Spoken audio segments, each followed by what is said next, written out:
Hello YouTubers, welcome back to GKR Diagnostics and Repair, where my job is to save you money. Today, before you can see this classic hot rod.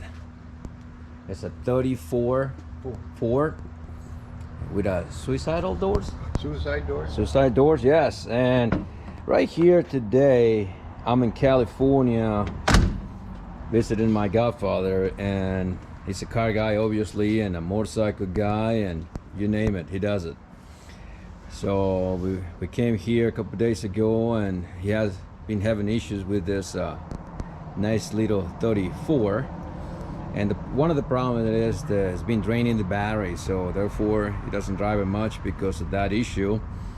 And again, I didn't bring my tools here, so we got very little tools, but nevertheless we're gonna make it work either way. So he will tell you a little bit about the car, then we're gonna get into the repair, how to troubleshoot a electrical short, and we go from there. You ready? Yes. All right, so there he is. Okay, it's a 1934 Ford, but it was made into a hot rod only like 22 years ago.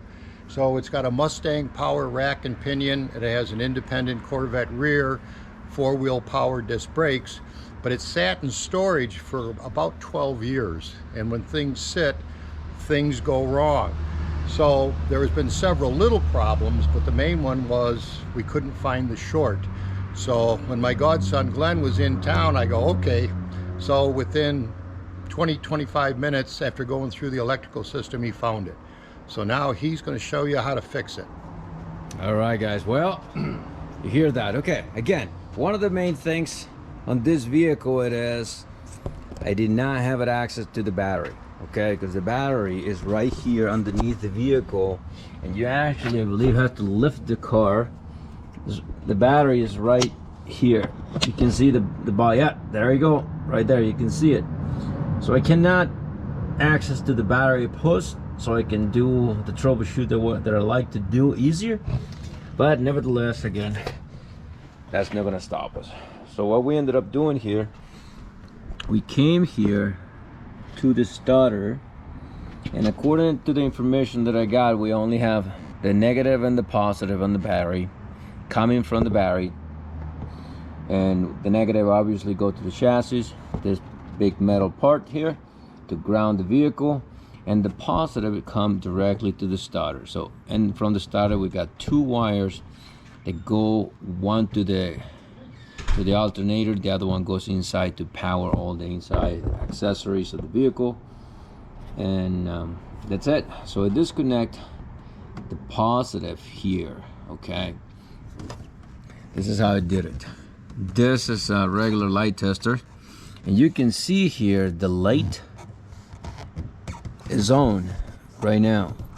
Okay, this is not my favorite tool to use. This is not bright enough. Usually I use two long wires, so if I have to go inside the vehicle and disconnect things to find and see the light to go out or dim, this is not going to be the one I use because it's not bright enough for me to see it from far away. So anyhow, so you can see the lights on. Okay, so what I did, I disconnect one end of this, go to the power directly from the battery, from the what goes and connect to the starter. The other end, you can see here, this goes into the starter itself, this alligator clip. But now if I disconnect the alligator, the light turns off. Come on, off, on, off, on, off, on, off, and you get the idea. So anyhow, so there are two wires. So what I did, I disconnect the two wires and I connect the other end to the starter, and no more light. Okay, that's a good thing. So I went and connect one wire to the starter, and I reconnect this, and the light came on. Okay, so now I know which wire that I need to follow. So is two red, and the two red one, it is the thin one. The thin one, I let it connect on the starter. Let's see if I can give you a better shot and angle. There. And when I connected, that's the one why the reason why the light come on. So I followed the thin of the two. This one came all the way underneath. It goes there.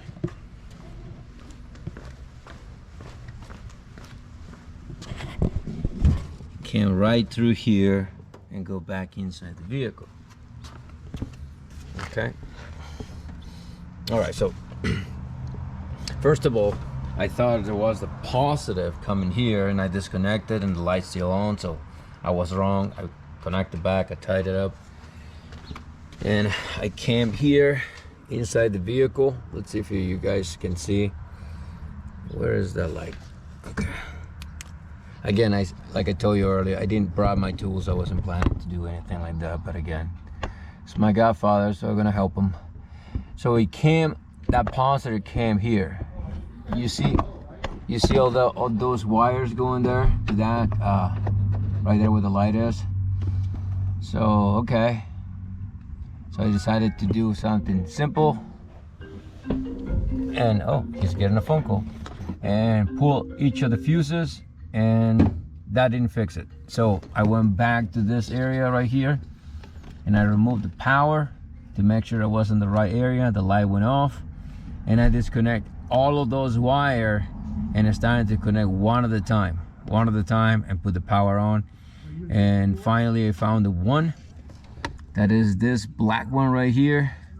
It's a 10 gauge. The good thing, this one has actually some numbers there, so I can just distinguish it right here, this one. And as long as I keep this one off, the light it stays off.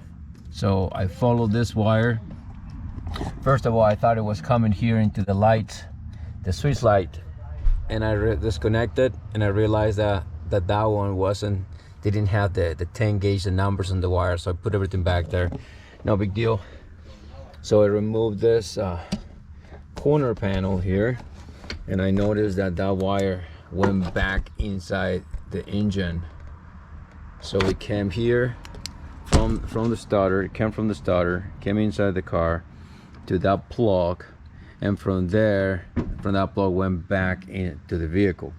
So anyhow, so after I follow it again right from here, I have to find it. I found the one with the numbers, and ended up being right here on the alternator. So the first instinct was right, I just pulled the wrong wire.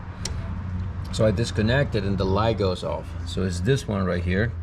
So what it is getting power all the time, even with the switch off, and that's why the alternator just staying awake per se. So anyhow, so we're gonna change the location of that power.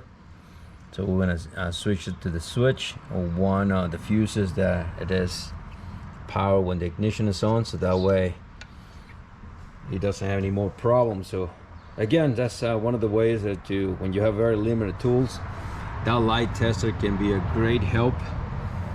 Just it's gonna take your time, but anyhow, that's all what we got. So we're gonna fix that wire. I just wanted to show a little bit of video here. Maybe this helps somebody else with an older vehicle, not so much computer, but all the basics are the same, and as long as you cover your basics, you should be able to find the problem fairly in a decent amount of time. You know, everybody's mechanic skill levels is different, so take your time and you will be able to do it. Once again, and if you found value in this video, if you like the car, leave your comments down below. Tell us what you think about this one. You know, he did a good job purchasing it, or what kind of car do you own? But again, give it a thumb up, like the video, subscribe to the channel. It'll help me out a lot. And as usual, you know, do your best, forget the rest. God bless, and I will see you in the next video. Later.